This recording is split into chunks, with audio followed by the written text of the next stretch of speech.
இருக்கணும். அதை தாண்டி ரொம்ப முக்கியம் டைம் மேனேஜ்மெண்ட். 24 மணி நேரத்துல 4 டு 5 உங்களுக்கும் போது எனக்கும் போது. நான் படிக்கிறேன், நான் படிக்க வைக்கிறேன். 1.5 மணி நேரத்துல 30 பேர் படிக்கிறாங்க. அப்ப நீங்க என்ன பண்ணி யோசிங்க?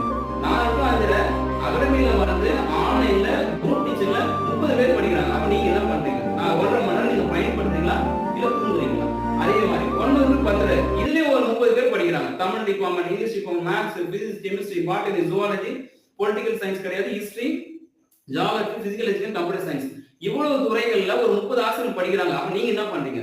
24 மணி நேரத்துல காலை 4 டு 5 நீங்க என்ன பண்றீங்க? அதே 9 டு 11 நீங்க என்ன பண்றீங்க? நீங்க படிக்கிறீங்களா, பயிற்சி எடுக்கிறீங்களா, இல்ல படுத்து தூங்குறீங்களா, இல்ல மத்தவங்களை பார்த்து கிண்டல் பண்ணி கேலி பண்ணி அவன் என்ன பண்ணா இவன் என்ன பண்ண டைம் வேஸ்ட் பண்ணிக்கலாம், மத்தவங்க ஸ்டேட்டஸை பார்த்து டைம் வேஸ்ட் பண்றீங்களா, இல்ல உங்க புக்கை வச்சு படிக்கிறீங்களா, உங்க மூளையை பயிற்சி பண்ணீங்களா, இல்ல உங்களுக்கு தெரிந்ததை 4 பேருக்கு சொல்லி